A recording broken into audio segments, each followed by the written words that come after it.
तीसरा टर्म जो मोदी सरकार का है उसमें अपोजिशन ज़्यादा एग्रेसिव है। उनको मालूम है कि जो बीजेपी के नंबर हैं वो उस तरह के नहीं हैं जो 2019 में थे, जो 2014 में थे। अच्छा। और इसलिए अपोजिशन को लग रहा है कि हमारे लिए स्पेस है और उस स्पेस को और स्ट्रॉन्ग करने के लिए एसआईआर एक ऐसा मसला है जिस पर चर्चा चाह रहे हैं। लेकिन इसके अगर आप देखें पूरा पार्लियामेंट्री प्रोसीडिंग को जाने और समझे तो सरकार ये कह रही है कि चूंकि इलेक्शन कमीशन एक इंडिपेंडेंट इंस्टीट्यूशन है तो हम उस विषय पे पार्लियामेंट में चर्चा हो नहीं सकती, कभी हुआ नहीं है ऐसा। तो फिर हम कैसे उस पर चर्चा करें? विपक्ष जानता है कि हम एसआईआर के मसले को लेकर सिर्फ बिहार का मसला ये नहीं है, एक स्टेट का मसला नहीं है। विपक्ष को लग रहा है कि इसके जरिए हम सरकार को घेर सकते हैं, सरकार को झुका सकते हैं, सरकार को कमज़ोर कर सकते हैं और इसके जरिए हम मोदी सरकार जो 3 है, मोदी 3, उनको हम कमज़ोर करके हमारे लिए स्पेस बन सकता है जो मोदी 4 न होके ऑपोजिशन का स्पेस बने। और इसके लिए एसआईआर को एक बड़ा मुद्दा के तौर पे पेश कर रहे हैं कि यह बिहार नहीं है बल्कि इसके आगे बंगाल है, इसके आगे तमिलनाडु है, पुडुचेरी है, आसाम है, हर जगह चुनाव होने हैं। तो हम ये बताना चाहते हैं कि इलेक्शन में गड़बड़ी हो रही है, इलेक्शन में चोरी हो रही है, इसके नाम पर सरकार की जो क्रेडिबिलिटी है उसको कम करे, मोदी सरकार का जो फेस है, जो फेस वैल्यू है उसको कम करे। और इसी के जरिए एसआईआर को एक बड़ा मुद्दा बना के विपक्ष अब तक कम से कम, कल आखिरी दिन है, अब लगता नहीं है कि हाउस चलेगा, और जो 0 आवर होता है और जो क्वेश्चन आवर होता है ये कहें तो सरकार का नहीं होता, ये अपोजिशन का होता है एक तरह से। तो क्योंकि खुले तौर पे आप सवाल कर सकते हैं, पूछ सकते हैं, अपने कंस्टिट्यूंसी के मुद्दे को उठा सकते हैं। ये विपक्ष को भी मौका नहीं मिला और जो सांसद हैं उनको भी कहने का मौका नहीं मिला, अपने मुद्दे उठाने का मौका नहीं मिला। कुछ लोग जैसे कहते हैं कि विपक्ष कर रहा है, कोई कह रहा है कि गवर्नमेंट नहीं चाहती कोई डिबेट, क्योंकि गवर्नमेंट कई मामलों में घिरी हुई है इस समय, चाहे वो ट्रम्प टैरिफ हो या चाहे फिर वो एसआईआर का मामला हो।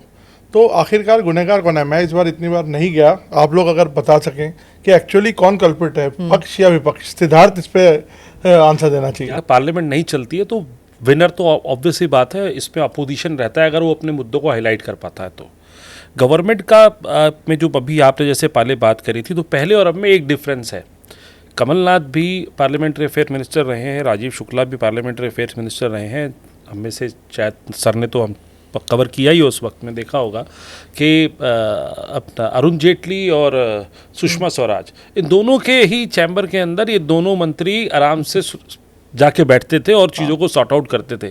तो वो मीटिंग्स यहाँ भी नहीं दिखाई देती। उसके लिए गुनहगार यूँ कह लीजिए, गुनहगार कह लीजिए, कल्प्रिट कह लीजिए, या वो चीज़ें क्यों नहीं हो रही है, वो दोनों ही साइड कह सकते हैं, पक्ष भी और विपक्ष भी, क्योंकि यहाँ से भी रीच आउट कोई ऐसी चीज़ नहीं होती है। राजनाथ सिंह को तो बनाया है उन्होंने, कई बार कोऑर्डिनेट करा है उन्होंने जी, चाहे वो कोई भी चुनाव आते हैं, जैसे वीपी चुनाव में भी अब वो सब सारी पार्टियों से बात कर रहे हैं, खड़गे जी से भी बात करी है। तो क्या वो सक्षम नहीं है क्या राजनाथ जी? सर मैं कह रहा हूँ डे टू डे की बात पे, जब जैसे आज एक हफ्ता में वो शुरुआत का एक हफ्ता समझ में आया कि अपोजिशन ने एसआईआर को मुद्दा बना लिया और विपक्ष का सबसे बड़ा लक्ष्य ये रहता है कि सुबह 10:30 पर, यानी कि हाउस शुरू होने से आधे घंटे पहले, जब सुबह के पहले बुलेटिन्स में, टेलीविज़न पे, सोशल मीडिया के प्लेटफॉर्म्स पे तस्वीरें उनकी चली जाती हैं कि वो जनता का बहुत बड़ा हित साधने में लगे हुए हैं, उनके लिए लड़ाई लड़ रहे हैं। उनका काम पार्लियामेंट में जो अंदर होना होता है वो पहले बाहर हो जाता है। अब पार्लियामेंट के अंदर का काम वो सरकार पर छोड़ देते हैं। अब इस सरकार को भी थोड़ी सी जो है इसमें टैकल करने में शायद मुझे लग रहा है कि कहीं ना कहीं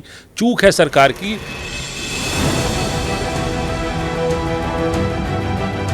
नमस्ते, जय Hind. You're watching ANI podcast with Smita प्रकाश। अगर हम उसको मस्जिद कहेंगे तो फिर विवाद होगा। The issue is, टूटा है क्या भारत? 400 पार का मतलब ये है कि संविधान खतरे में है। क्या हम लोग ये निर्देश देते हैं कि फला को गिरफ्तार करके जेल डाल? वही तो कह रहे हैं सब। ये बेबुनियाद निराधार आरोप। सच्चा सुनना चाहो देखो स्मिता प्रकाश ANI, it does not lie।